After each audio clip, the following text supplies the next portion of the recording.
entry. I'll have to be quick.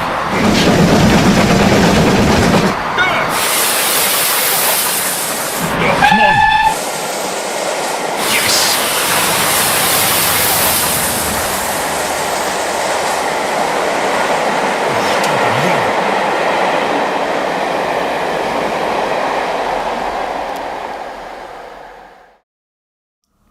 So welcome back to Everard Junction. Today we're going to be focusing on some of the scenery on the branch line.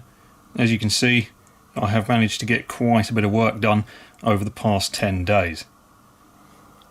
It's certainly not finished and it's still very much under construction. I've got a lot left to do, but the basic layer of scenery is now in on this section of the layout. So let's hand over to myself about 10 days ago when I started the process of doing the scenery. So the basic plan for the scenery is logically we have to continue the embankment scene that we're doing, which is what I wanted to do all the time with this side of the layout. We'll continue the embankments. As you can see, I've done a lot of carving and filled up some of the nasty gaps and bits and pieces, and what we'll have is nature slowly taking over these areas with trees and bushes and things like that.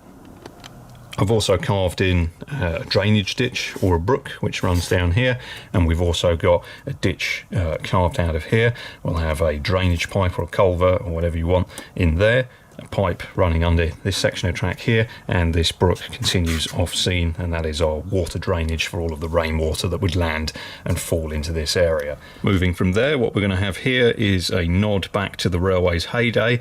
You can see I've carved out this section to make this bridge a double track bridge, even though it's only a single line, and we'll have indication of the old track bed here to show that, you know, in the 1950s or perhaps even earlier, this track was removed and now it's just a single line. Moving from this section, the embankment obviously continues as the main tracks are on an embankment, and the terrain here slopes down a little bit more and is a little bit flatter, and the idea here is I'll put perhaps a farm building is the current thinking. I can do a nice concrete pad here and put like a big tractor shed or something in here. Again, the space is not huge, there isn't a lot of room to work with. If I wanted to do housing, it's just not going to fit, unfortunately, so I need to compromise, but at the moment I'm thinking of a farm building, but we'll keep this area flat, and we can come back to this and have a bit more of a think about it. And then to finish off the scenery on this side of the layout, as it disappears into the fiddle yard over there, you can't just have the tracks obviously just going straight under this grey board. It won't work. So what most modelers tend to do is they'll put a road bridge or a tunnel depending on the type of scenery that they've got. So I've gone for a road bridge, and I found a beautifully warped piece of plywood. Gives me a lovely banking sweep for the road to go over. Again, I could have put it flat, but it just creates that little bit more interest. And then we've got a nice gentle embankment that comes down this side.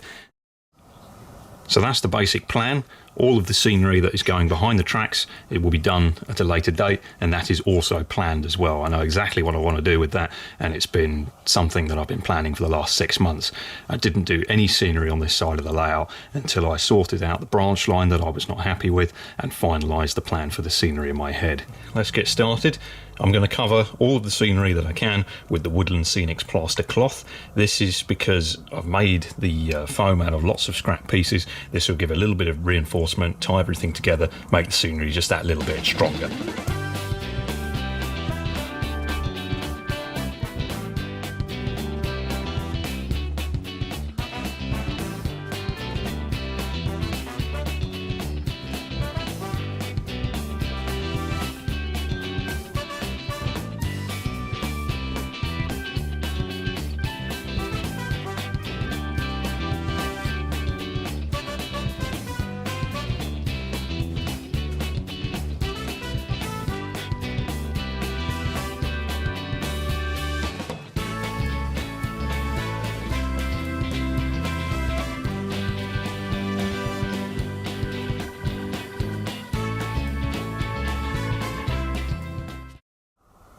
Okay, I'm going to leave that to dry. There's about 2 layers of plaster sheet on there. In some places 3, in some places 4. It just depended how the overlapping went. But that's already drying to a nice solid shell, and it will just give the scenery a bit more strength as I continue to work on it. Okay, here we have some sculpt mould. It's basically a very thick, pasty substance once you've added some water to it. This is my second bag. one bag goes an awfully long way. You'd be surprised. This whole layout has only just started its second bag. I started using this stuff about a year or two ago. Very effective. Saw it being used to great effect by Luke Towan over at Boulder Creek Railroad.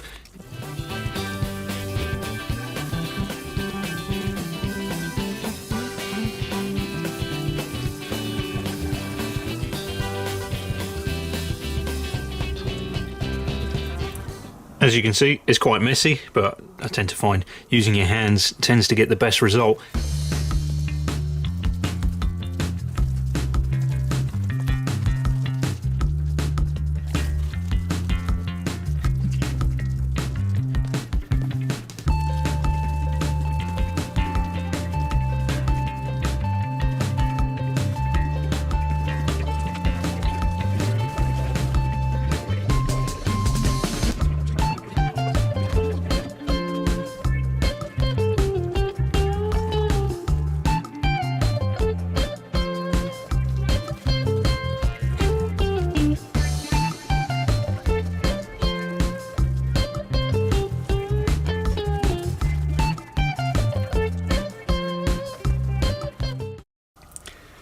The sculpt mould has started to set, so I can now just use my hands to just smooth out some of the rougher areas and just get a little bit of a more gentle texture.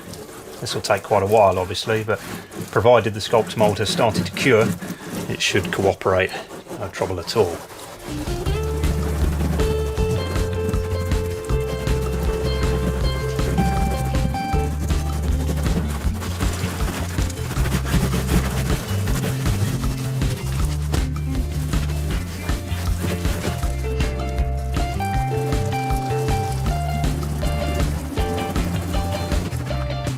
Okay, that's the sculpt mould smoothed out, and using the plaster cloth has allowed me to apply only a very thin layer in a few places, so it really has gone a long way.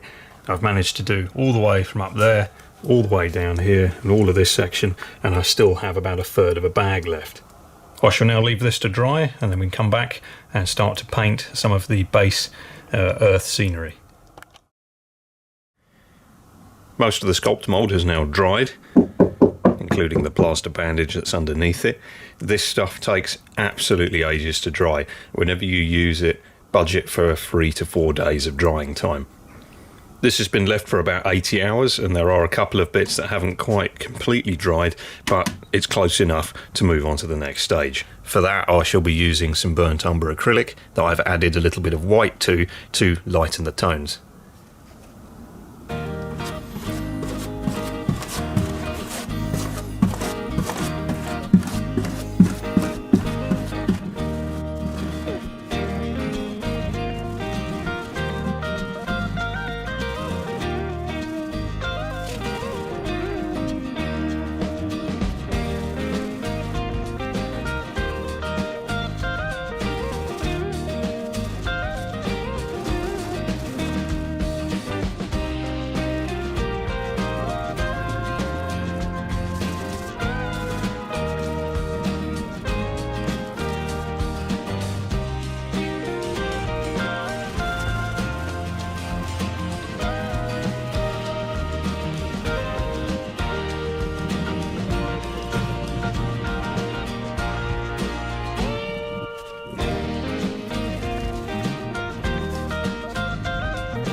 So as you can see, the colour is quite dark and it's quite uniform all over.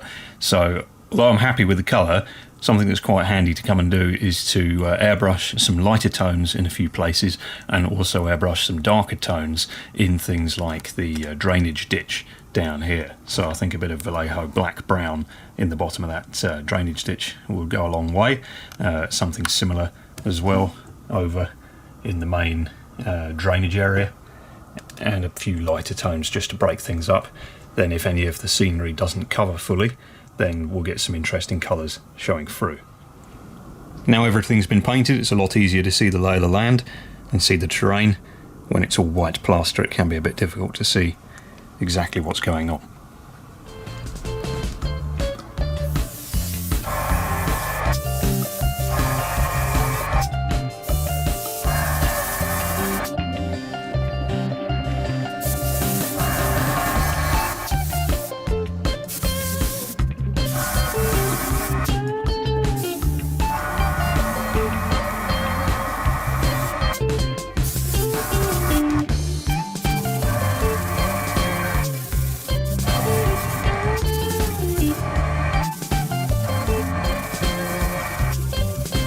Okay, I've been over the whole area with the airbrush and applied various tones just to take the edge off the burnt umber and introduce a bit of variation in a few places.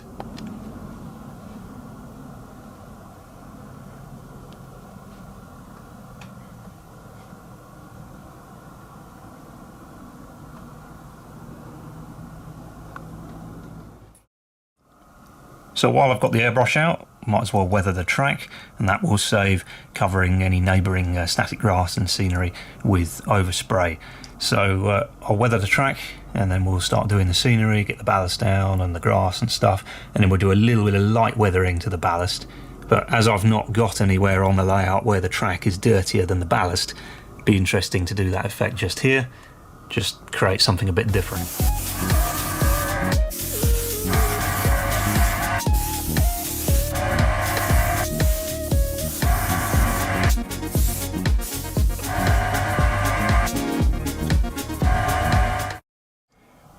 Okay, the paint has now dried. I will clean the top of the rails at the end of the project, as these are probably going to get covered in glue and more paint over the course of the scenery, so I'll just leave it at that for the time being. So before we get too carried away and start doing the ground effects, it's important to plan out the details. The details are going to be what really bring this scene to life, so to leave them all off would be a bit of a shame. So I've masked up where the cable troughing is going to go. This is a scale model scenery kit which you've seen me use before, and if we pan over here, there we have some of it installed. I like using it because you can dislodge some of the lids and you can see the cabling inside. So that will continue from that point. So I've masked that up to make sure that we don't get any grass on the foundations for that, otherwise it would be difficult to glue down. Next are some important little details such as these relay boxes, which are made by Will's Kit, so I've used loads of these on the layout and will continue to do so. Lovely little kit, they're just in primer for the time being. And then I've got some of the scale model scenery orange conduit that runs underneath the track to transfer cables from one side to the other, and the orange is so that maintenance staff know where they are and don't disturb them. Along the top side of the embankment, I've just masked up where I've decided to place some catch pits.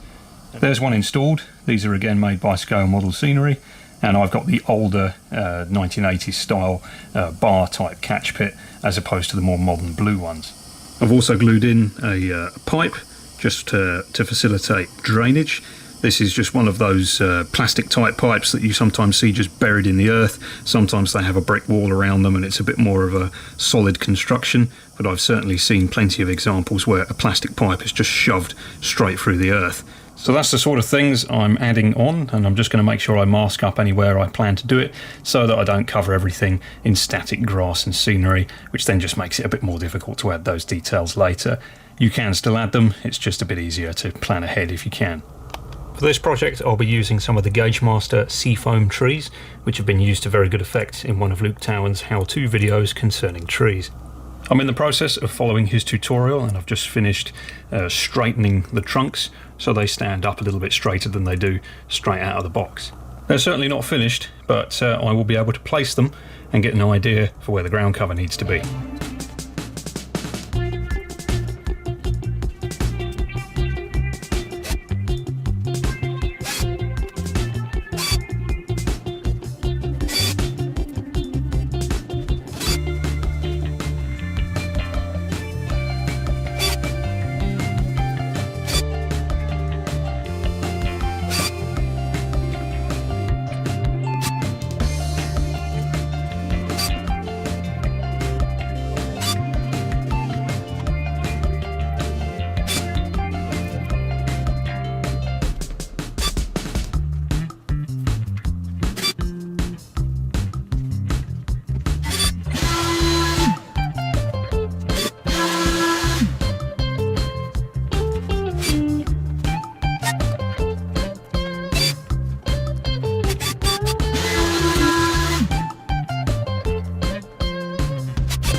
Okay, so obviously the trees are not completed and they're not glued down, but that's the sort of thing I was going for. I'll continue some of the bushes and saplings along here, and the same goes for a few more I think on the other side, but generally speaking that's going to be the main areas for significant growth of trees. Before we get too excited and too carried away, it's important to have a practice and experiment with various techniques on a scrap piece of timber, or even build a small diorama, to just make sure that what you're going to do is in keeping with sort of what you're after. If you just go ahead and blindly cover the layout in scenery and it all goes terribly wrong, then it's going to be an awful lot of work to sort of correct it. So what I've been doing is messing around with a few different techniques on this scrap piece of wood. Okay, time for some ground cover. To do this I shall be using some of the Gauge Master static grass glue. It's basically a white glue, but it has a longer working time than most white glue, and as this is quite a large area I'm going to need all the time I can to get this all sprinkled onto the glue before it sets. Some of the Woodland Scenics Earth Blend. This is their blended turf stuff, and you can see it's got various shades of green and some reds in there. Some of this is made by Jarvis or Javis. It's their earth texture. It comes in small bags, so I opened them all up and decanted them into a container. Some of the Woodland Scenics soil, again their fine turf product, and this is all one particular colour and it's a bit darker, and it should sort of complement some of this if I want to tone it down.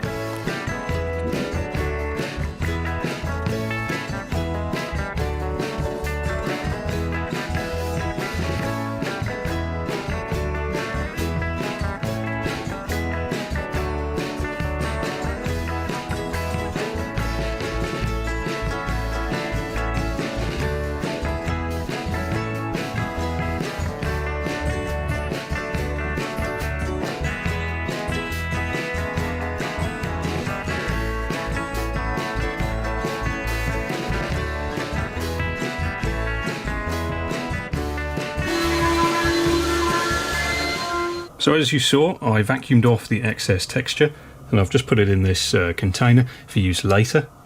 It's quite handy to keep hold of it. It does go a long way. Some of the stuff I've used today I've had since the original layout. So the next thing I'm going to do is just apply a little bit more in a few select places. I personally like to leave some of the bare patches showing through and some areas a bit thin, especially there where we're on quite a steep slope. I really like that effect. I think it just adds to the scene rather than plastering the whole thing with the ground cover. Okay, I've just gone over a couple of the areas with a little bit more of that blend of scatter, and I've also added a little bit more of the sort of brown chippings around where the two sort of groups of trees were, just to create a little bit more of a woodland kind of feel, even though it's quite clearly not a woodland, but it looks nice. So to stick that down, I shall lightly mist the area with some isopropyl alcohol from this spray bottle, and I've just mixed up some of my own scenic glue. This is 1 part white glue, 3 parts water, and a splash of dishwashing detergent, and that'll fix all of this down.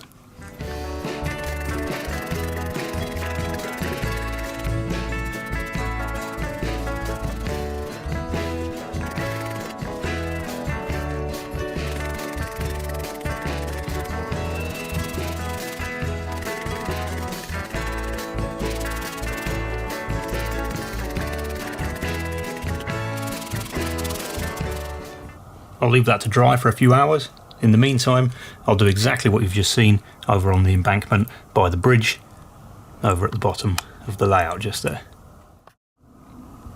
Okay, that's the base layer on this side as well. Something I was looking at over the course of doing that whole process was it was a little bit too olive green and a little bit too earthy. So what I've done is I've used a little bit of the Woodland Scenics green blend, and a little bit of this goes an awfully long way, but I have just added a couple of accents of green in a few places. You can see the patches just there, and it's just changed it a little bit and lifted it up another tone to add to the effects that are already there. While I wait for the scenery to dry, I might as well ballast the track, and I like to use a wide variety of colours when it comes to ballasting, and different grades and sizes. As you've seen in previous videos, I have a real mix of different colours on the tracks as per real life. So for the branch, I'm going to be using some of the Woodland Scenics fine ballast and then some of the Hatton's more coarser ballast. I should be able to mix those together and create an interesting effect.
Okay, that'll about do it for today. Got quite a lot of work done, so I'm going to leave this all overnight to dry. There's a couple of little bits obviously to touch up, such as that down there, but for the most part that is the track now ballasted. I used 4 different colours in the end. Don't be afraid to mix colours together and experiment. Ballast is rarely one complete colour. Okay, so the following day, most of the glue has now dried. You can see there's still a few marks where there's still a bit of glue drying off, but for the most part it's now dried, so I'm going to start moving on to the static grass stage of the scenery.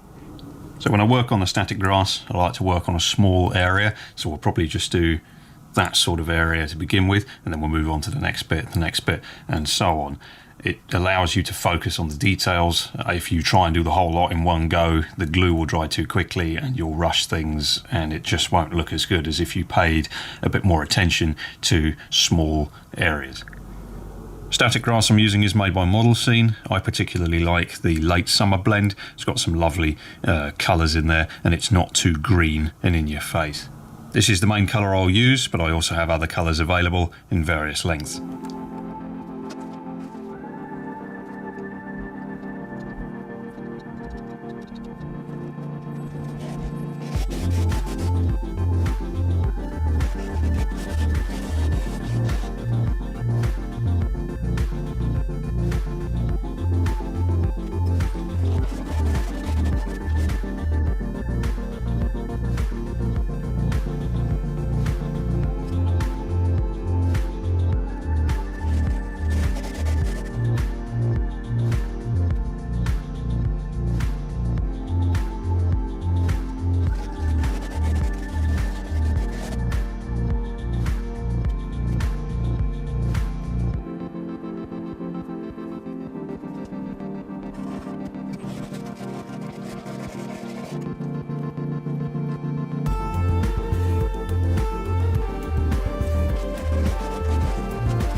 Okay, so that's the first pass of static grass on this area. I've gone for a more of a lush green, and I've used the 4.5 to 5mm tall blades. This is to represent the sort of the healthy grass, the established grass that's left over from the early summer and the spring. So we've got some nice green tones, and then as we move into where the trees are, you can see how much it begins to thin out. This will look a lot better obviously once the excess has been vacuumed off. Anywhere where the grass is sheltered from the elements and away from the trains, it's going to grow more happily. So we've got a more lush load of grass in the sort of V of the 2 embankments there. So I shall do the same thing on the other areas whilst we wait for that to dry. Don't rush it, and don't plaster the whole place with static grass. A little bit goes a long way. You can see how the individual clumps look a lot more interesting than just simply carpeting everything. Okay, that's the healthy grass placed on this section as well. I will just stress the importance of using the comb to make sure that the grass stands at the correct orientation depending on the terrain that it's planted on. It does look a bit strange where it all sort of fans out and faces, you know, in this case it will be facing the lens of the camera because it's on that 45-degree slope, so it's important to brush it with a comb so that it straightens up. Doing that also gives a bit of a roughness to the grass and moves a few of the blades around so that it's not all perfectly uniform and standing all in the same way. So I'll leave that to dry and we'll come back and do the next stage. Okay, most of the glue has now dried. There's a couple of bits that are still a bit tacky, but it's good enough to move on to the next stage. So first thing I'm going to do is introduce some shorter 2mm grass just to feather out the edges towards the track in any areas where, you know, trains and stuff are moving around. So a little bit of 2mm grass, so both sides like that. Same goes for up here, and a couple of random spots just here and there if I think it needs it, and it will just help blend things in, give us some different colours and some different tones. I shall use an eyedropper just to place the blobs of glue. You can be very accurate and precise and only glue the areas in between the tufts of grass rather than trying to use a paintbrush and accidentally getting glue over the blades of the grass that you've already glued down.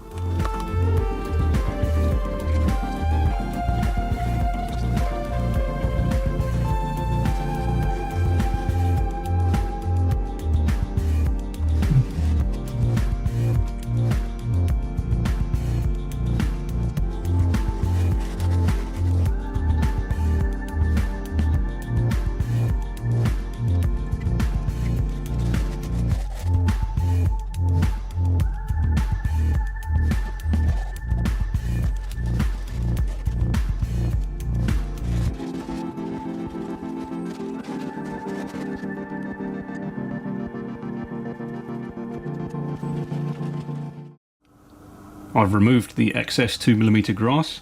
You can see how it just blends in some of the larger grass that we put down first. It just gives a little bit of an edge to them, just finishes things off. So I mean, for example, up against where the cable troughing is going to go, you can see those smaller scrubs of grass. But again, I've taken care to apply the glue in random spots and not just blanket the area with glue using a paintbrush. So that completes most of the green tones. Now we need a little bit more of a gold colour in a few places, and some of that sort of longer straw type grass that's been burnt in the sun over the course of the summertime. So to reach this point, I've been using a combination of the model scene, the woodland scenics, and the mini nature static grass. The bag for the mini nature static grass has long since been thrown away. But basically what I've been doing is mixing the two together. The woodland scenics variety that I have here, the medium green, is a bit too green, and the mini nature stuff that I had was also a bit too green. So by mixing the late summer into that, I was able to tone things down and get the colour that I was after. By doing that, what I can do next is use some of the taller fibres, like this 6.5mm.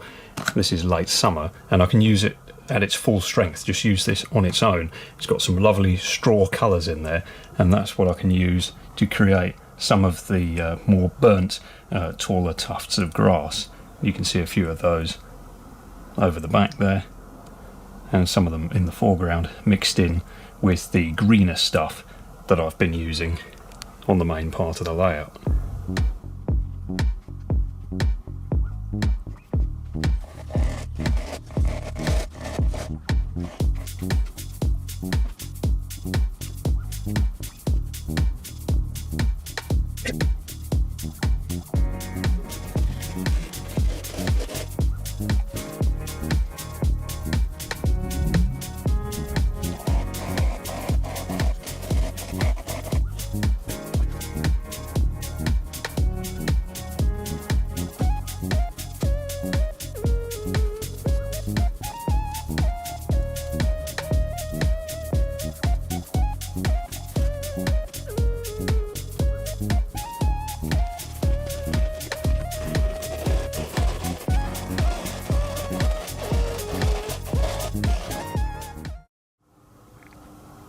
Okay, so I've just vacuumed off the worst of the excess grass. There's still a little bit to vacuum off, but you can see the effect there. We've now got some of that straw coloured grass in a few places. There's an example down there. A few little bits and pieces to manipulate and move about, but for the most part, that's a lot of the base grass is done. You can see again some of those gold tones in amongst the green, especially up on the top of the embankment up there. This part has just had the 2mm grass applied, so I'll wait for that to dry, vacuum off the excess. There's quite a lot of excess on there, and do the same with that yellow, golden, taller grass to create a similar effect. Try and recover the grass if you can. If you don't, you'll end up wasting an awful lot of it. As you can see, that's quite a sizable amount and will do several other projects. So with those 3 different lengths and 3 different colours, it is starting to look a little bit more like what I was hoping for. Not bad, it certainly doesn't look terrible. So the next thing to do is to do a bit of layering, and that's where we glue some static grass on top of the static grass we've already applied to create some overgrown effects in a few areas. There you can see the sort of thing I'm talking about. Towards the back of that small diorama, it's difficult to focus, but you can see those sections that are sticking quite high up, and it just looks like some taller weeds growing through the grass. So I'll go ahead and start doing that to the whole area, making sure that I only do it in a few places and make them as random as possible, trying not to follow any patterns. I'll certainly put some down in this area, as the V of this small valley almost will collect a lot of rainwater, and it's a little bit sheltered from the elements, so plant life is really going to thrive in this sort of area. So I'm going to try and place the layered grass in areas where I think the grass would grow if it was a real place.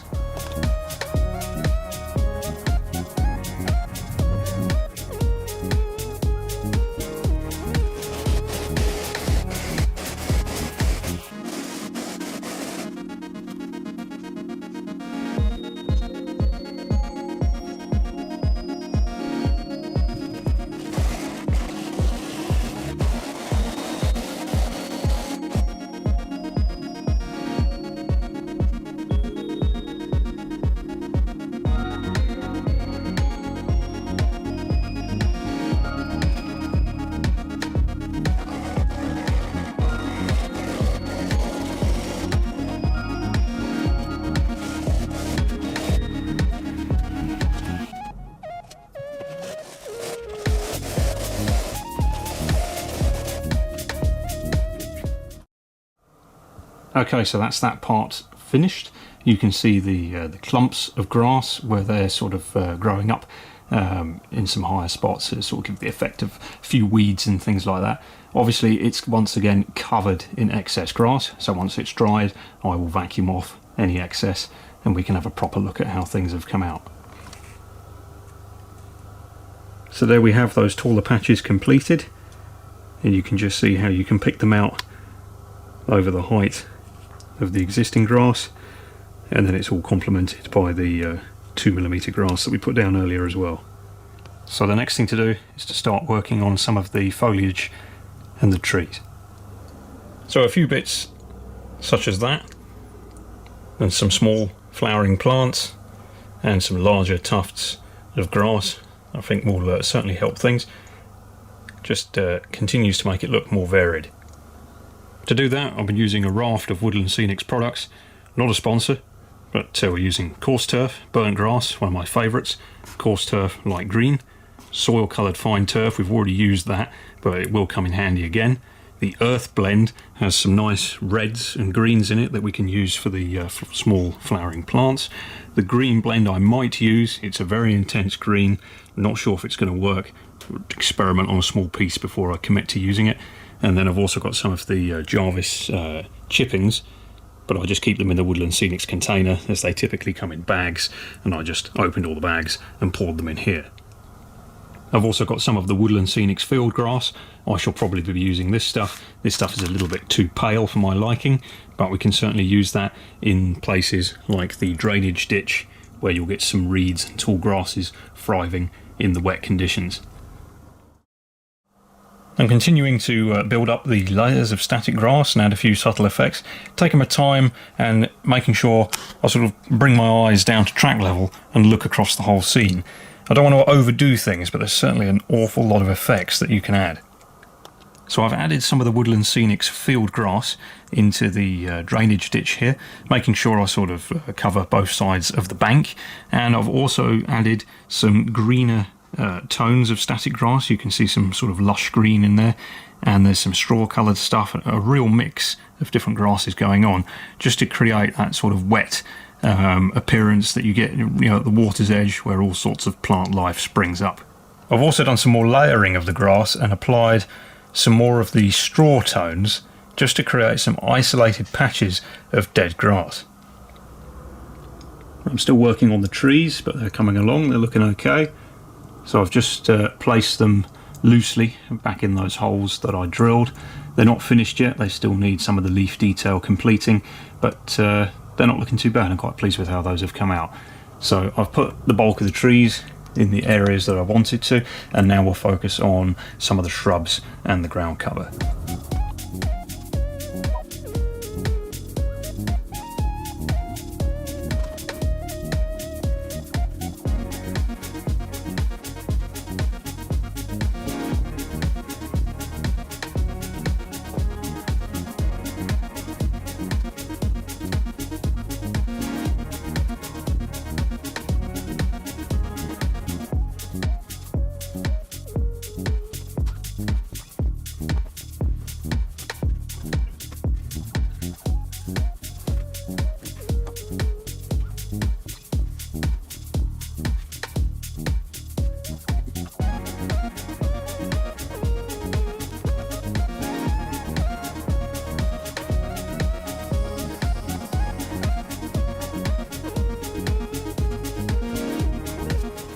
To help take the edge off of some of that and just set them into the landscape a little bit better, I shall be using the blended turf earth blend and some of the fine turf soil. This particular blend has got some nice reds in it, so that will be what we use to create a few of those wildflower spots.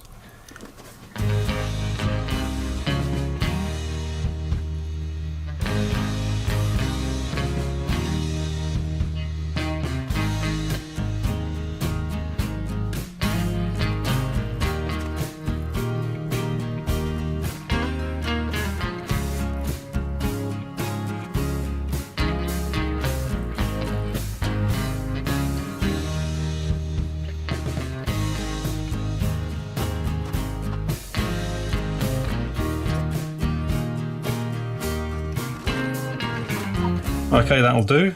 I've tried to be quite gentle and stop myself before I overdo it and take things too far. So you can see we've got little patches of clump foliage and some wild flowers, but you do have to look for them. They don't just stick straight out and are super obvious, which is good. I want all of this to blend together like a natural scene. I'll now spray this with some scenic glue, 1 part glue to 3 parts water, and just a tiny splash of dishwashing detergent in there.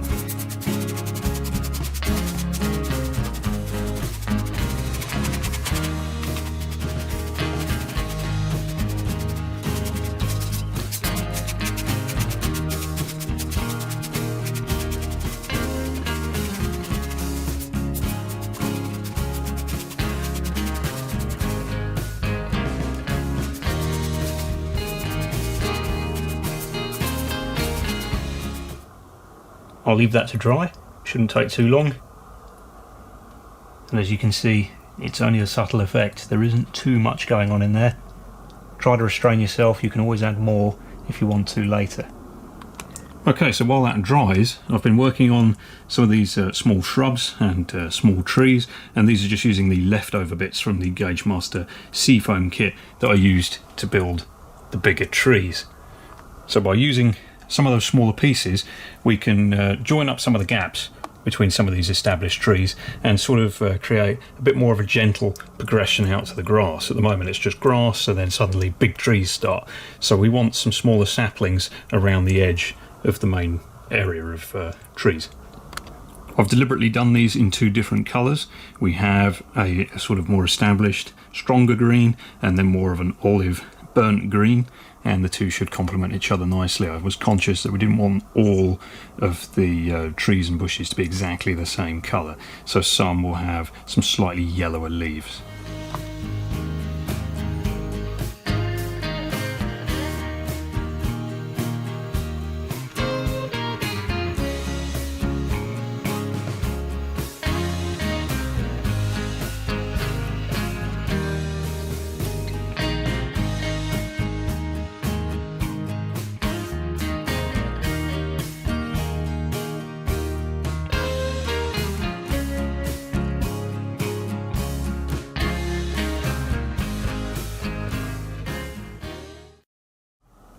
Alright, so as you just saw, I've placed a couple of these small bushes and small trees just to blend the larger trees into the scene. It looks a little bit more natural.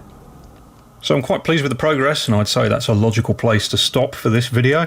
This is still very much under construction. The trees have just been loosely placed back into the holes that I drilled. None of them are glued down, and quite a few of them are not standing straight because they've not been glued in. But you get the idea.